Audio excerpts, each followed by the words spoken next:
Hello दोस्तों, कैसे हैं आप सब। बच्चों में होने वाले एक्जिमा को शिशु एक्जिमा कहा जाता है। बच्चों में एक्जिमा के सभी मामलों में से 50% मामले पहले वर्ष में सामने आते हैं और सभी 90% मामले पहले 5 वर्षों में सामने आते हैं। एक्जिमा लड़कों की तुलना में लड़कियों में अधिक आम है। दोस्तों, मैं डॉक्टर हर्षद कामदार। चलो आज हम बात करते हैं त्वचा की एलर्जी का एक जिद्दी रूप, बच्चों का एक्जिमा। एलर्जी की यह समस्या दुनिया के सभी देशों में कुछ हद तक पाई जाती है। ऐसा प्रतीत होता है कि यह कुछ परिवारों और नस्लों में अधिक प्रचलित है और परिवारों में चलता हुआ प्रतीत होता है। वास्तव में यह एक पीढ़ी से दूसरी पीढ़ी में कैसे स्थानांतरित होता है, यह अभी तक स्पष्ट नहीं है। साथ ही अन्य एलर्जी संबंधी समस्याएं जैसे अस्थमा, पुरानी सर्दी आदि भी कभी न कभी परिवार के अन्य सदस्यों में भी देखी जाती है।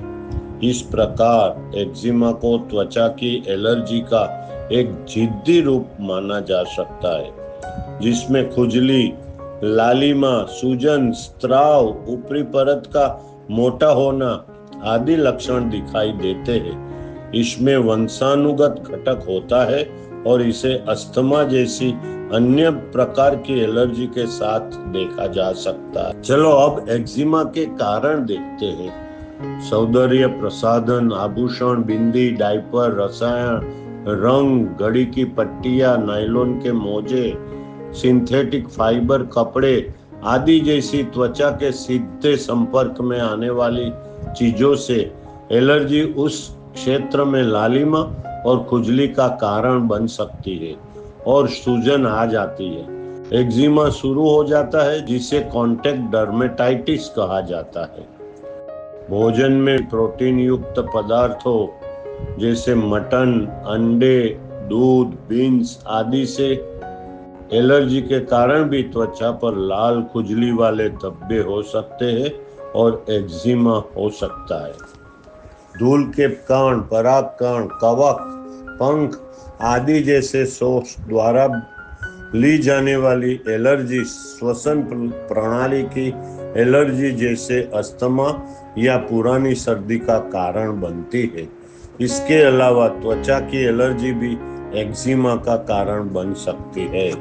ऐसा प्रतीत होता है कि बच्चों में एक्जिमा कुछ आंतरिक कारणों से भी होता है, जैसे वायरस, जीवाणु संक्रमण, पेट के कीड़ों से एलर्जी आदि।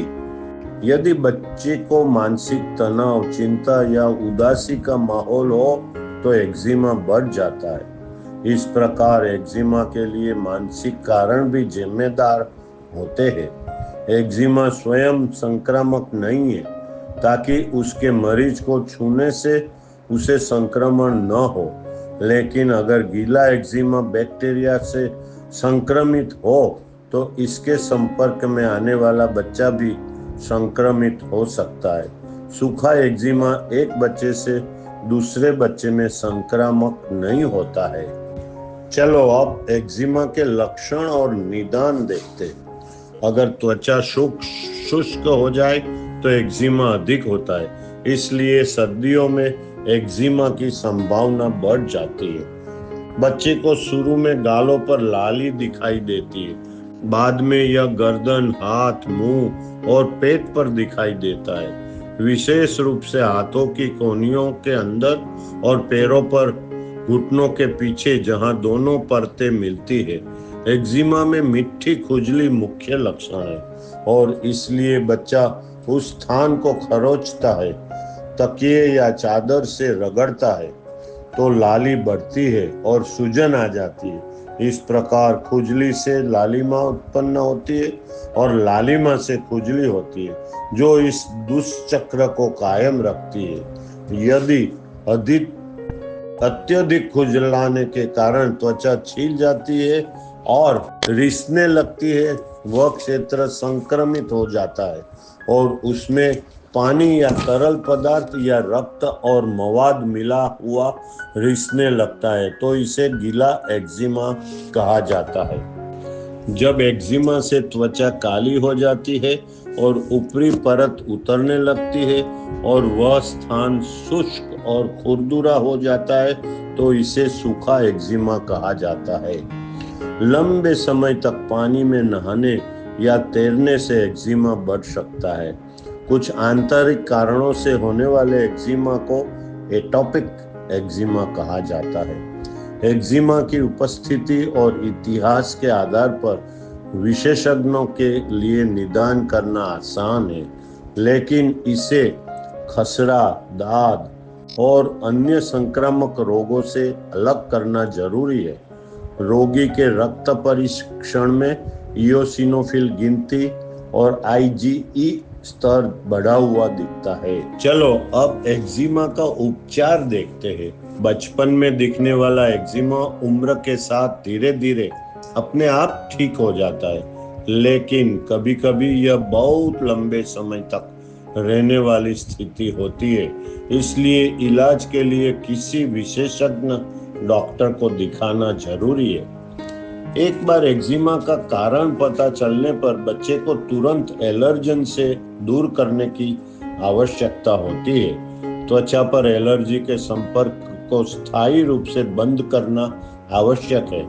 सिंथेटिक फाइबर के कपड़े, सौंदर्य प्रसाधन, परफ्यूम आदि पर लगाम जरूरी है। यदि किसी खाद्य एलर्जी का पता चलता है तो उसे भोजन को पूरी तरह से बंद कर देना चाहिए। कृमि आदि आंतरिक कारणों का उपचार करना होगा। अगर सर्दियों में बच्चे की त्वचा रूखी हो जाए तो अच्छी क्वालिटी की क्रीम या वैसलीन लगाना होगा। एक्जिमा पर बच्चे को ज्यादा खरोच नहीं लगनी चाहिए, इसलिए उसके नाखून काटते रहे।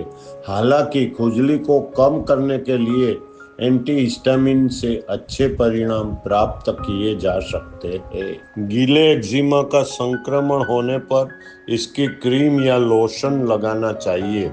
गीले एक्जिमा पर औषधीय कॉटन या कपड़ा रखकर उसे सूखे एक्जिमा में बदल देना चाहिए। बाद में इसके मरहम और उपचार से अच्छे परिणाम मिल सकते हैं। एक्जिमा में स्टेरॉइड की भूमिका अद्भुत है। यह लगाने के लिए क्रीम, लोशन और मौखिक प्रशासन के लिए गोलियों और बूंदों के रूप में उपलब्ध है, जिसे केवल विशेषज्ञ की सलाह के अनुसार ही लिया जाना चाहिए, नहीं तो कभी कभी फायदे की जगह नुकसान भी हो सकता है। साथ ही बच्चों को मानसिक तनाव को कम करना और उसके मन को शांति करना भी जरूरी है। इस प्रकार इसमें कोई संदेह नहीं है कि एक्जिमा एक पुरानी त्वचा एलर्जी है, लेकिन अब एक ऐसी बीमारी है जिसे विशेषज्ञ डॉक्टर की सलाह से पूरी तरह से ठीक किया जा सकता है।